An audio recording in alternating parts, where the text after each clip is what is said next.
തർക്കുത്തരം പറയാൻ നായ. മോളെ ഈ തുണി കുപ്പായൊക്കെ ഒന്ന് തിരുമ്പി തന്നാളാ. നമ്മടെ കാലോട് തീരെ വയ്യ നടക്കാന്. ഉമ്മാക്ക് മുറ്റത്ത് ഇറങ്ങാനും കൂടി വയ്യ. കാലം അത്രക്ക് വേദനയാണ്. മോളെ ഒന്നത് തിരുമ്പി താ മോളെ. ഞാനാ തുണിയാള് തിരുമ്പി തരാനാ? വേണമെന്നുണ്ടെങ്കിലേ വേലക്കാരികളെ നിർത്തിക്കോളൂ, എന്നെ കൊണ്ടൊന്നും പറ്റൂല. എന്താണ് ഈ കാണുന്ന റബ്ബേ, എന്റെ മുഖത്തേക്ക് ഇടുകയെ മോളെ. എന്താണ് ഇങ്ങനെ വിളിച്ചു കൂവണേ രാവിലെ തന്നെ? സമയം 10 മണിയായി. ഉമ്മാക്ക് ഒരു ഗ്ലാസ് ചായ ഇങ്ങനെ തന്നൂടെ കണക്ക്. ഇന്നെ തന്നെ ആശ്രയിച്ചിരിക്കണ? ഇങ്ങക്ക് കൈയും കാലും ഇല്ലേ? ഇങ്ങക്ക് വെച്ചുണ്ടാക്കി തന്നൂടെ? ഉമ്മയുടെ കാലോണ്ട് വയ്യാത്തോണ്ടല്ല ഞാൻ എന്നോട് ചോദിക്കണത് ചായ. അല്ലെങ്കിൽ ഞാൻ ചോദിക്കുവോ? നേരെ 10 മണിയായില്ലേ. തൽക്കാലം ഇപ്പൊ ഇത് കുടിച്ചാ മതി. എന്താ നിങ്ങൾക്ക് സൗകര്യം ഉണ്ടെങ്കിൽ ഇത് കുടിച്ചോളി.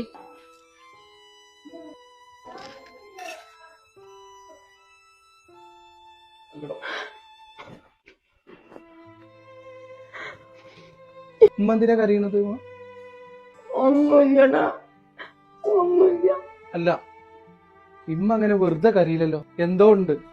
അല്ല, ആ കഞ്ഞിന്റെ അധികം ഒന്നും പറഞ്ഞിട്ട് കാര്യമില്ല കുഞ്ഞ. ഉമ്മാന്റെ ജീവിതം ഇപ്പൊ ഇങ്ങനെയൊക്കെ തന്നെയാണ് ഇപ്പൊ പോണത്. ഉമ്മയുടെ കുട്ടിപ്പടം ഇല്ലല്ലോ ഇതൊന്നും കാണാനൊന്നും. പിന്നെ ഞാൻ അഡ്ജസ്റ്റ് ചെയ്ത് പോണത് എന്റെ പേരക്കുട്ടികളെ ആലോചിച്ചിട്ടാണ്.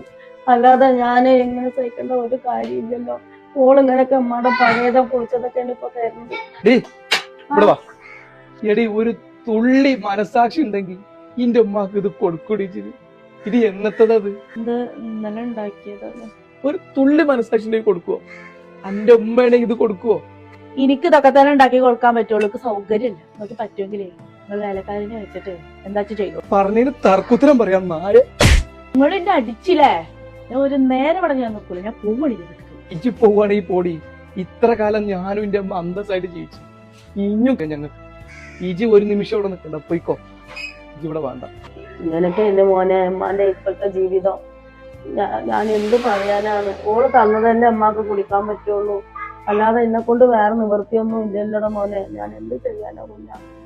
ഉമ്മാനൊക്കെ ഉമ്മാക്ക് സഹിച്ചാലല്ലേ പറ്റുള്ളൂ.